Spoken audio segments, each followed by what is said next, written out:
So thank you for the opportunity to do this. I gave my last part report about 2014, so I'm going to take us from where we left off in 2014 and bring you up to date on what we've been doing, and then talk a little bit about what we have on the plans for going forward. Just a real quick overview. 3 elected officials, just like most of you. I think you know all of them, Alan, Troy, and Randy. They're fixtures here. Al just won re-election 65-35, so we feel pretty good about where we're going as an organization. So congratulations to Alan on that. Well, it wasn't quite the landslide that Randy had last time, but it's good. Good turnout. We have a full-time staff of 18 people that run the operations of the port, and then I'll touch a little bit on our mission statement. So this is kind of what drives everything that we do. We're after capital investment. We want to see the private sector bring money into our community and invest it here because it becomes the tax base that supports everything. We try to pick those projects that are good for the environment. I know there's some people that disagree with us on that issue right now, but for the most part, we do a pretty good job of that. We're looking for family wage jobs because we want to support the people that live in our community and the surrounding areas.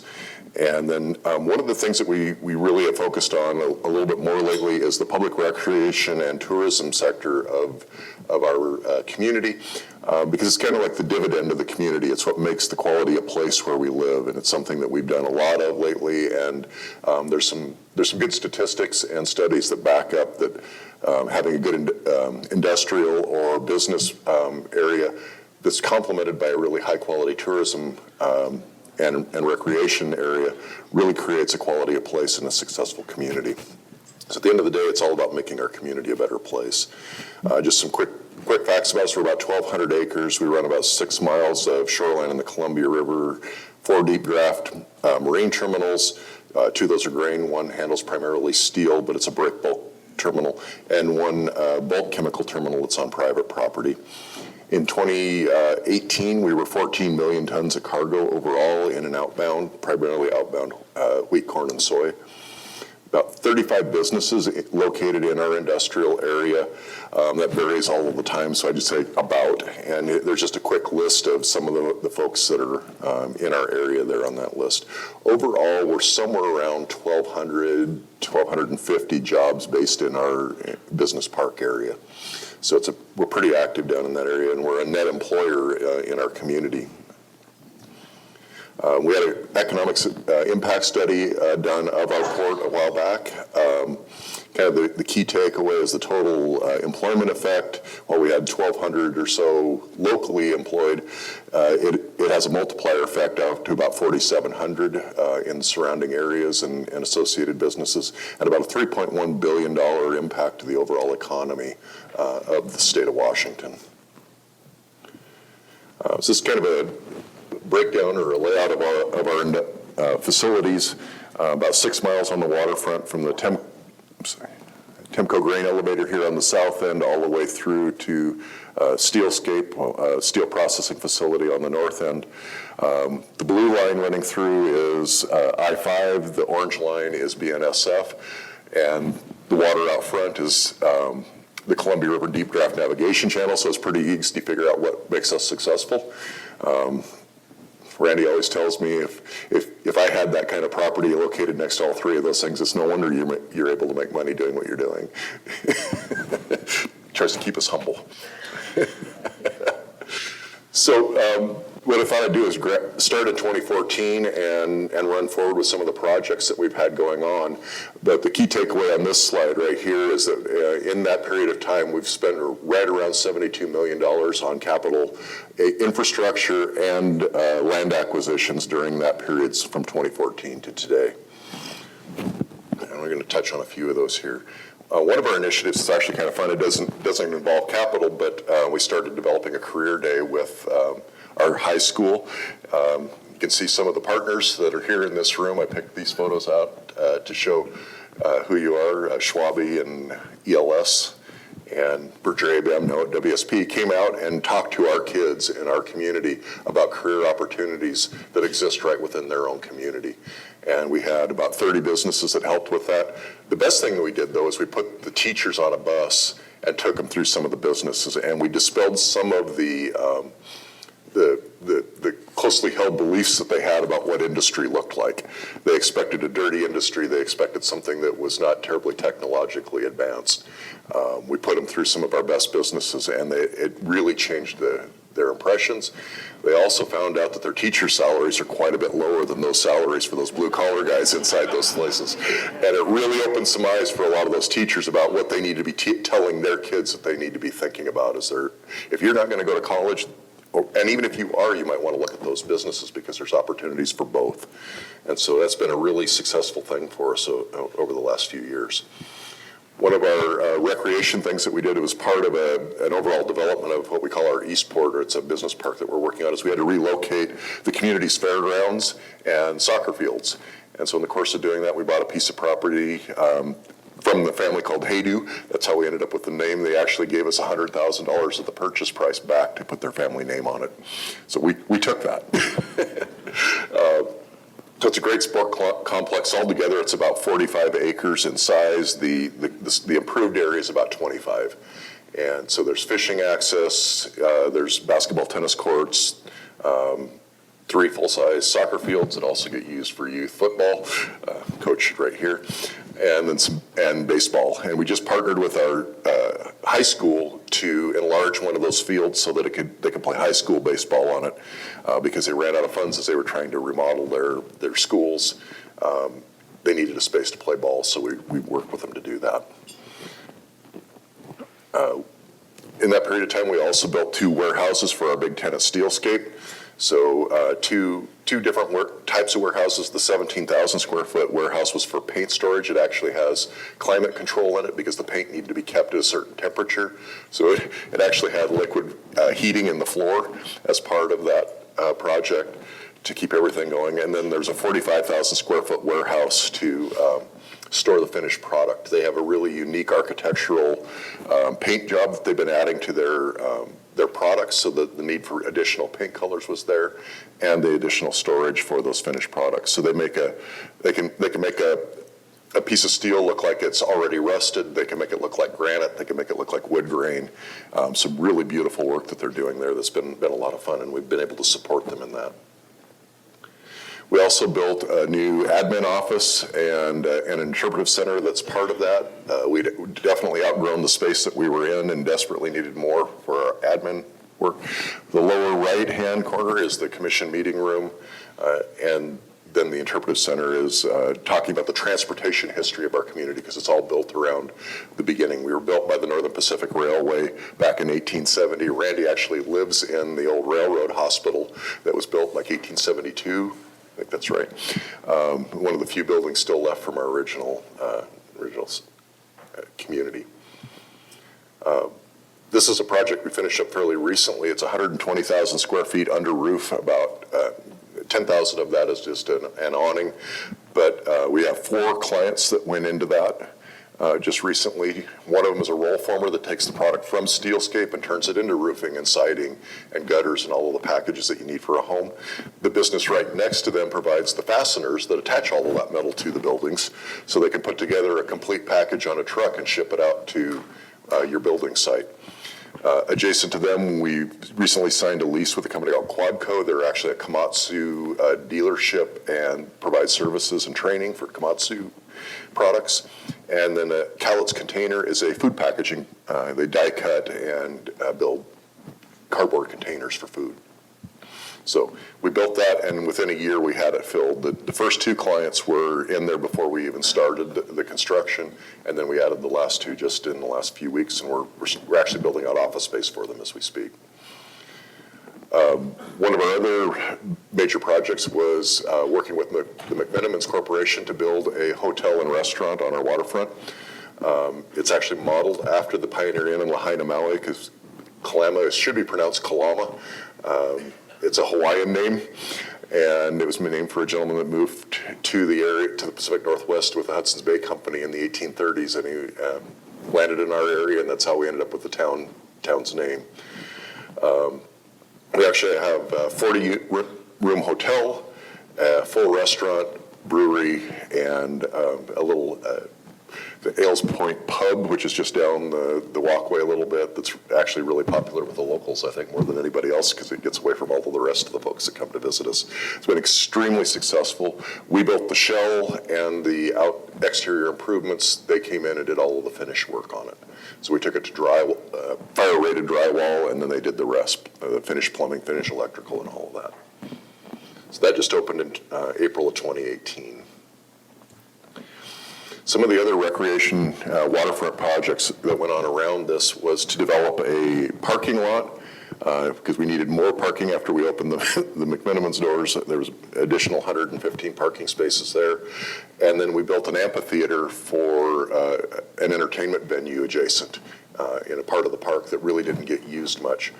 So that project opened early in 2019, and starting in the summer, McMenamins put concerts in there every Wednesday night, movie night for families every Thursday night. They don't charge admission to it. All they do is provide beverages and food for purchase, and that's how they have covered their costs to do that. It's been really successful. And we also had a great festival down on the waterfront. These are actually great-granddaughters of John Kalama dancing here in our community. We annually dredge the grain elevator Temco, and we had to find a place to put some sand. And we had a beach that was eroding along our park area just to the south of our admin office.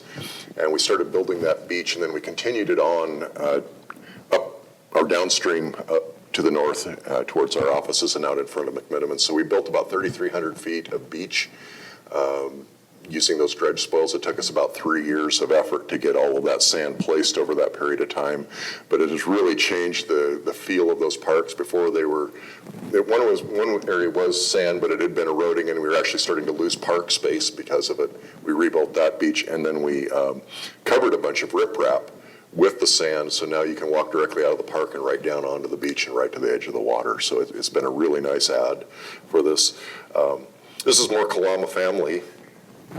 So Troy, how do you pronounce the name of the canoe? That's not a good test. So yesterday they talked about the canoe, the welcoming when they come ashore. They actually, the Nisqually came in and we greeted them. Troy had to pronounce the name of the canoe. It's Laimomi Waiwainui. So you can understand why you didn't know. It's a Hawaiian name for one of the grandmothers. So I did pretty good. He came close. In his defense, he came close. But it was really fun because we had pieces of the family that hadn't been together in over 200 years came back and met for the first time. Some of the other projects we've had going, we did a major rehab of our marina, about $4.5, almost $5 million by the time it was all said and done. It hadn't been touched other than light maintenance since the mid-'70s, so there was an awful lot of work on gangways, replacing wood. We replaced all the electrical, all of the plumbing, changed gangways out. There was just a tremendous amount of work. We hadn't been even close to ADA accessible. We tried to improve that to get as close as we could to that, because marinas, it's tough, particularly in the Columbia River where you can see anywhere from 18 to 20 foot swing in elevation during flood to low water seasons. We also upgraded our parking area at the marina and boat launch area, paved it for the first time. It had been a gravel lot, and it was pretty dirty and really needed to be cleaned up. All of the stormwater gets treated in infiltration swales, and much more aesthetically pleasing. Added a lot of lighting so that you can enjoy it at night. We're also part of the Columbia River Navigation project. We partner with our other ports on the Columbia River for the deepening, and then we're working with them on the ongoing maintenance activities. We have a responsibility to provide upland disposal sites and assist them with the development of all of the permitting and work. And that is a major endeavor when you're looking at 100 miles of dredging from the mouth of the Columbia clear into Portland, Oregon. So tremendous amount of work goes into that. We also partnered with those same ports to put in some stern buoys up and down the river. One of them happened to be in front of our port office, port area. This is a project that we're just wrapping up right now. The ugly barge you see on the lower left was a piece of the 520 bridge project. It was a piece of equipment that was used to place the big floating concrete blocks. We bought it for scrap and then put about $2 million into turning it into a floating dock, and brought it into right on the north end of our marina to be used as a commercial facility. Our marina is not set up to be L&I compatible for the uses for commercial. So we built this dock so it's a little heavier, lot heavier duty, much stronger, very capable of doing that. We're just wrapping it up right now, trying to get the utilities connected and everything in place. But it took us a while to get through all of that process and get it all worked out. But still, in the overall grand scheme of things, it would have cost us quite a bit more to buy that manufactured from new. I mean, we paid $90,000 for a piece of steel, steel box that's 170 feet long and 20 feet wide, and then has a T on it that's about 70 feet. One of our other projects that we're working on right now, this is in process, is a 70-acre business park. We call it the Spencer Creek Business Park. We've been buying property and then moving towards development over the last 15 years. It takes a long time to get there. I will tell you, I learned a lesson. You don't want to be the first guy in a community to put in a street light or a roundabout, especially a roundabout. Wow. Some kinds of change are hard. And you never really know who's going to come out of the woodwork on something like that. There's more story to that. I'm not going to talk about it here, but a lot of wounds on that one. So right now we're wrapping up the replacement of all of the streets. So we went from a 2-lane rural road to a 3-lane with 2 travel lanes and a turn lane, curbs, gutters, sidewalks, street lighting, landscaping. And we're in the process right now of negotiating for the first component of that with a master developer. So that's in process for us right now.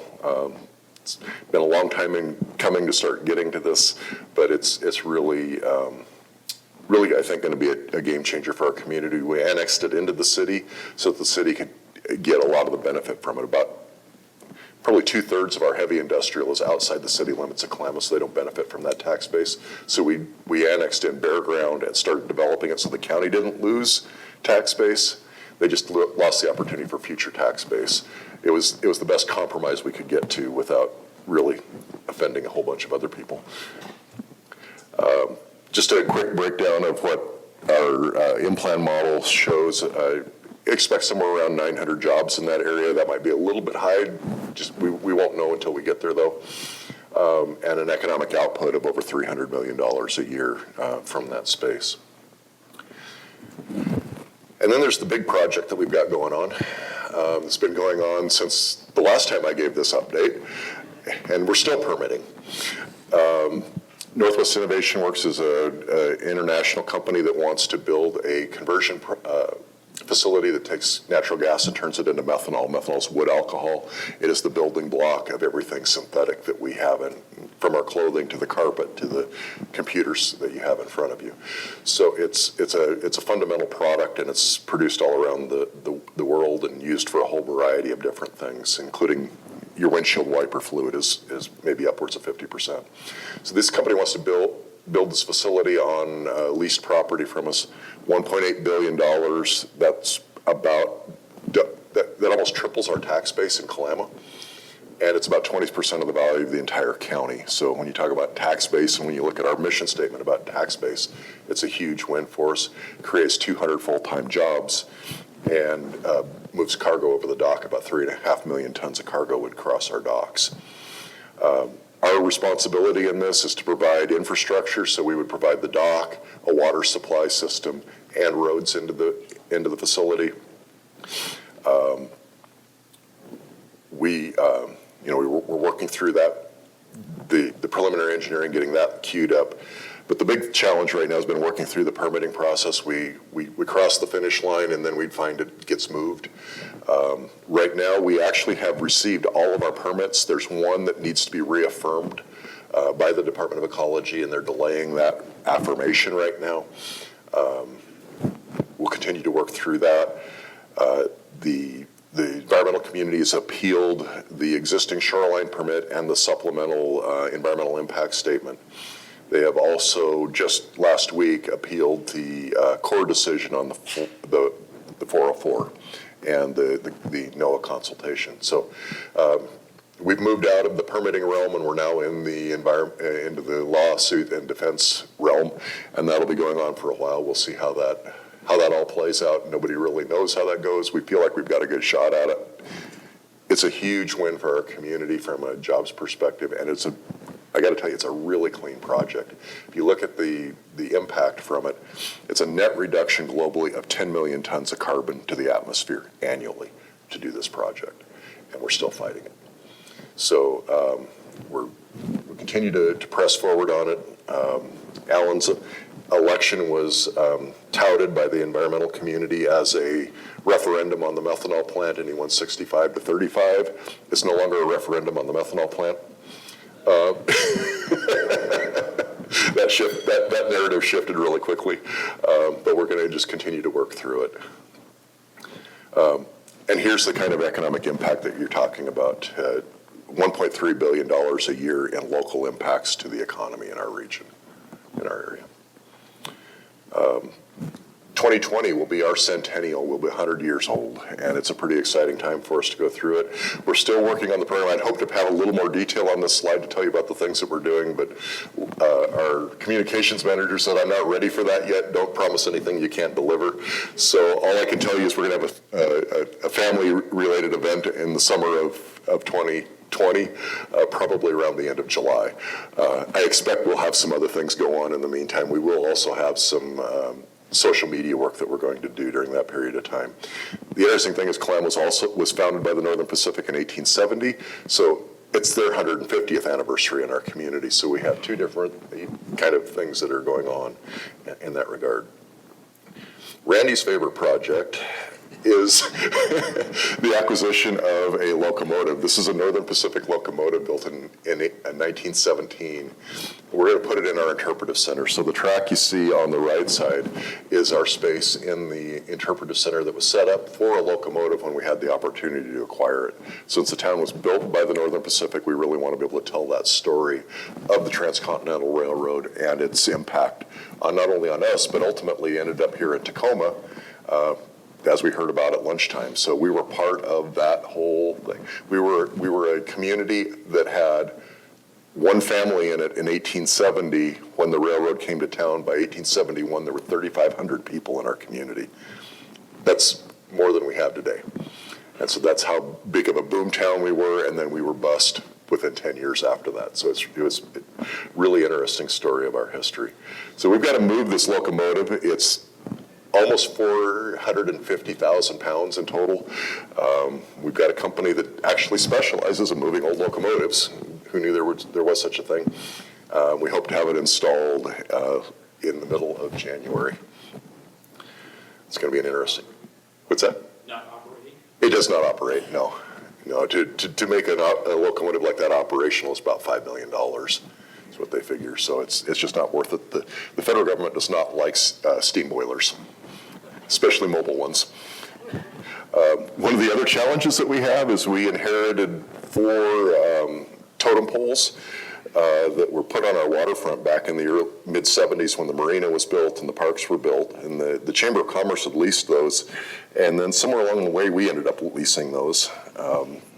Don't ever remember that happening. It just kind of happened one day, and I found the lease in our archives. It's one thing I can blame on Lanny Colley. So we now own. We didn't own them for this entire period of time. The Weinberg estate owned them, and that's now 8 people. And we had to get 8 rich people to decide to do the same thing together. Eric worked on that for 3 years, I think, trying to get them all to agree, and that just happened. So now what we're doing is trying to figure out what does restoration of these poles look like. 3 of them we believe we can leave standing and restore them. The 4th one was 140 feet tall, and it's been in the environment for 60 years. It's just past its point of structural integrity anymore. So we're trying to figure out how to respectfully exhibit that and treat it. I know more about totem poles than I ever wanted to know. So if you want to know about totem poles, catch me afterwards and I'll give you a whole hour on that. So it's an interesting project and an interesting thing to have to work on. One of the other opportunities that we have coming up is a river cruise dock. We've been approached by one of the providers of those services on the Columbia River to put a dock in near our, in that same recreational area that we've been talking about, with vessel calls of up to 4 or 5 a week. Going forward, right now they call, but they just push into the beach, discharge until they finish their tour, and then they leave. If we build the dock, they will spend the night. That means dollars into our community at this point. Right now, we just pass them through. So it's something we're taking a look at. McDowell Group is helping us. Is Heather here somewhere? There she is. We're just getting started on a study to figure out, and so that we can explain to the community the value of that to the community, to the downtown business district. So we're working through that. We'll start the design work. We're soliciting right now for those services. The other thing we're looking at is a commercial building in this area right here, which is my next slide. We went over and toured the Pybus Market to get an idea how that worked, and I'm shamelessly ripping it off. It was a hell of a good idea, and why reinvent the wheel?